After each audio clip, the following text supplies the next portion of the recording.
All right, we've already done the unboxing and installation of the Cloudwheel Rover's 165R. I've ridden them about 100 miles, so today we do the review.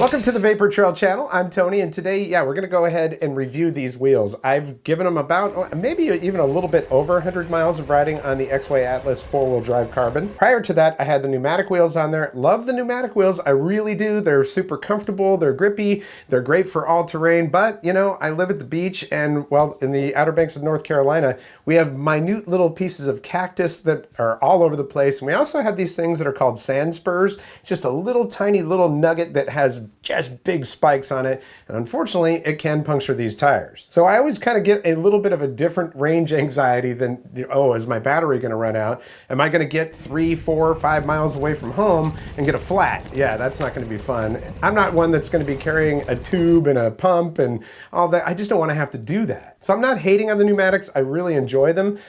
I want some more peace of mind, I guess. I did review some really nice airless rubber wheels that I got from Boards in Canada. I really enjoy those. When I saw these Cloudwheel Rover's 165R, I was like, yeah, that definitely looks good to me. So these are made with rubber and polyurethane. They have the dampening core that Cloudwheel is known for with their original Cloudwheels, I think 105 and 120s. They look really, really good. They look like a pneumatic all-terrain wheel, but you're not gonna get any punctures with these. In fact, on the website, they've got a little video of a board rolling over a piece of wood with like hundreds of nails in it, no problem. Now these wheels are 165 millimeter. They're not small wheels. This is what they look like next to the stock pneumatic wheels that came on the Exway Atlas. And for some people, that extra height it's gonna bother them. It doesn't bother me at all. I like clearance, especially if I'm doing some off-roading or something. You know, I might be going through the trees and there's twigs and rocks and all that kind of stuff. I want to be up above it. For some people, that higher center of gravity is a bit too much, and you know, people have said maybe I'd like to see a smaller version of this. Now on their website, they say it's going to give you longer range. I will say that, yeah, I haven't done a one-time ride type, let's see how the range is on this, but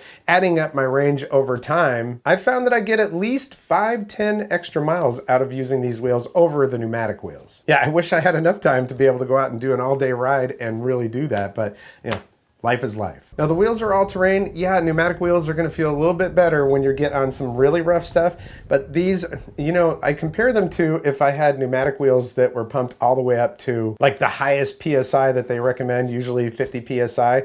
They're pretty stiff. These are pretty much like that. I mean, they're not going to give you the exact same comfort and ride as a pneumatic wheel will, but they're going to give you a whole lot more peace of mind. They're really not even as soft and comfortable as, say, the airless rubber wheels that I have on the channel, but they sure look a lot better, and I'm thinking the tread on these will maybe last longer. So it has anti-skid rubber, a DFC damping core, polycarbonate buckle that's shock resistant, and they're definitely better at shock absorbing than a standard PU wheel. Now, I don't ride my board directly through puddles and, you know, that kind of stuff. If I see something, I try to avoid it if it's wet, but the treads on these are supposed to be meant for drainage to push the water away. And something I didn't even think about, if you've got a hub drive board that uses all-terrain wheels, these do have detachable hubs, so you can take them off and put your hub drive in these wheels, apparently. Anything like this is going to have people that love them and that don't love them, and I've seen both sides of that on the internet. In fact, I've seen a couple of people that have crashed using them, and they're like, oh, well, these wheels are horrible because I slipped or whatever. Really, I think it comes down to riding style, and these wheels are like any other wheel. They might not be quite as grippy as a pneumatic, but they're also, from what I understand, they intended them to have kind of a break point so that they can slide on certain surfaces. For some people, they desire that. Well, I've shown you a little bit of ride footage while we were talking here. Let's go ahead and check out some more ride footage, and I'll give you some notes on screen as to what we're doing in there.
starting out straight up on grass here. Okay, here we go.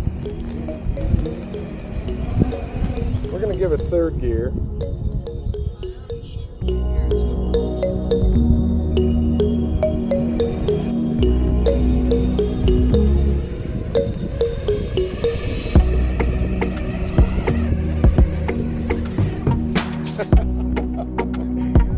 Well, there's some transitions there. Got a few transitions going there.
So there we go, Cloudwheel Rovers 165R. My verdict is I really like them. As a matter of fact, I got a second set to put on my Meepo Hurricane. Full disclosure, they did send these to me for review, but like I said, I bought a second set for my Meepo, so that should tell you something. They're a little bit taller than other wheels, and for some people that's gonna be a deal breaker, like, oh man, these things are just too tall. For me, I like it. They look good, they perform good, and I barely have any wear over, what, 100 something miles at this point. I am curious to see how long they'll last overall, but you know, they're wheels. You know, you're gonna have to replace them eventually. Now these wheels sell out pretty quickly on their website, so it seems like they're perpetually in a pre-order state, but they're very good at communicating and they're very good at getting these things out in a timely manner when they do get them in stock.